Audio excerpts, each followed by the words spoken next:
नमस्ते। मीठे पल में आपका स्वागत है। आज रात हम आपके लिए एक कहानी लेकर आए हैं। चलिए सुनते हैं।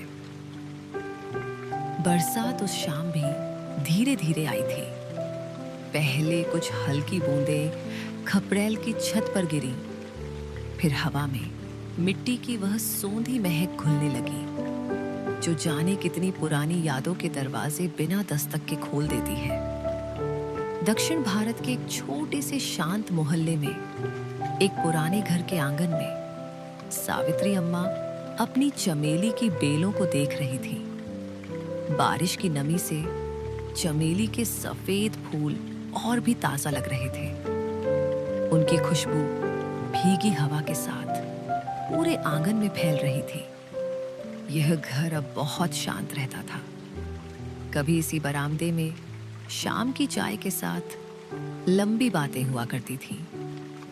कभी रसोई से आती आवाजों में दो लोगों की हंसी घुली रहती थी। कभी बरसात की ऐसी ही शामों में कोई छाता लाना भूल जाता था और दोनों भीगते हुए हंसते हंसते घर लौटते थे। लेकिन समय की अपनी चाल होती है। वह धीरे धीरे बहुत कुछ बदल देता है और फिर एक दिन वही बदली हुई दुनिया भी हमें सामान्य लगने लगती है। सावित्री अम्मा ने अपनी छोटी पीतल की बाल्टी उठाई और चमेली के पौधों के पास रख दी। तभी उनकी नजर बगल वाले घर पर गई। कुछ ही दिनों पहले वहां एक नया जोड़ा रहने आया था।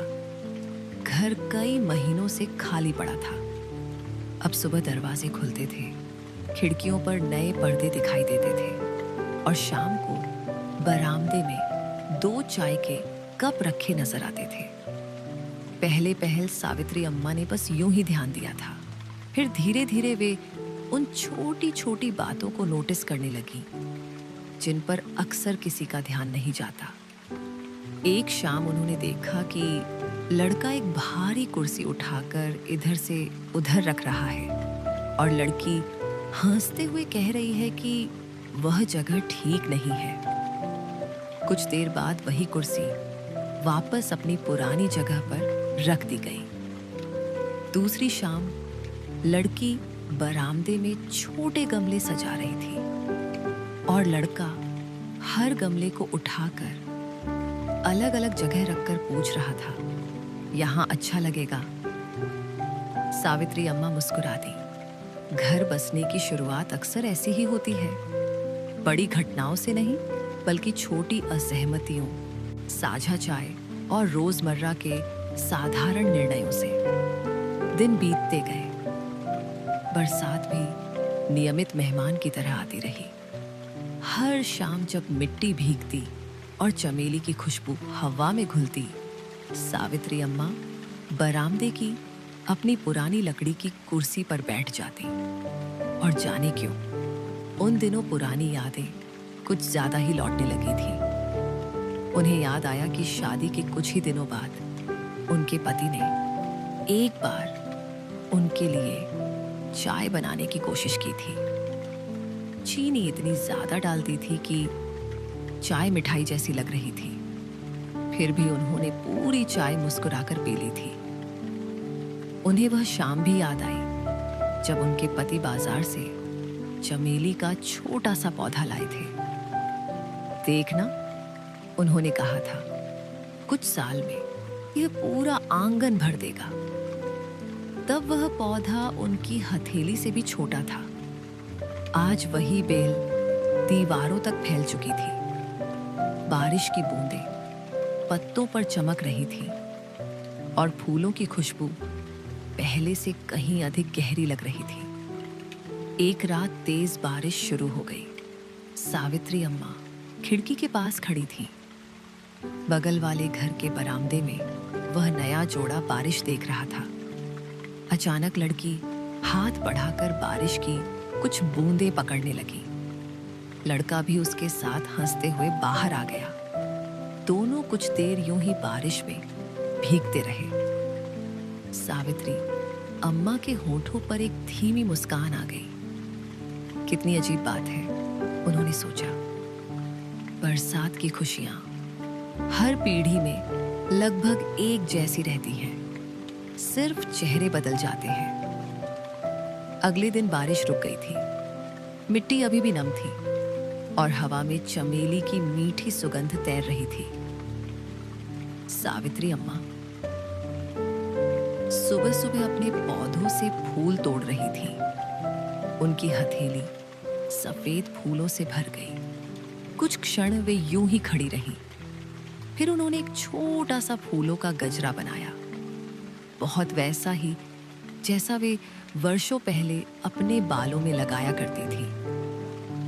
गजरा हाथ में लिए वे धीरे धीरे पड़ोस के घर तक गईं। दरवाजे के बाहर रखे छोटे से गमले के पास उन्होंने उसे चुपचाप रख दिया। कोई घंटी नहीं बजाई, कोई नाम नहीं लिखा, बस मुस्कुराकर लौट आई।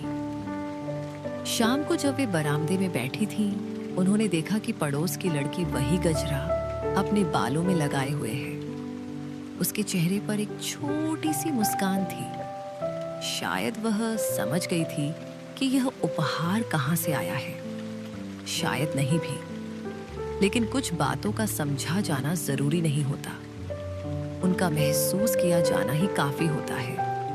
हवा फिर से चलने लगी थी। भीगी मिट्टी की सौंधी खुशबू और चमेली की महक एक साथ घुल रही थी। सावित्री अम्मा ने आंखें बंद कर ली। उन्हें लगा जैसे समय किसी सीधी रेखा की तरह नहीं, बल्कि एक बगीचे की तरह होता है, जहां कुछ फूल अभी अभी खिल रहे होते हैं, कुछ बरसों पहले खिले थे, और कुछ की खुशबू बहुत दूर तक हमारे साथ चलती रहती है। उस शाम उन्हें अपने पुराने दिनों की याद तो आई, लेकिन उनमें कोई उदासी नहीं थी, सिर्फ एक शांत सा आभार था। कुछ रिश्ते हमारे साथ रहते हैं, कुछ यादों में बदल जाते हैं, और कुछ चमेली की खुशबू की तरह हवा में घुलकर भी कभी पूरी तरह दूर नहीं जाते।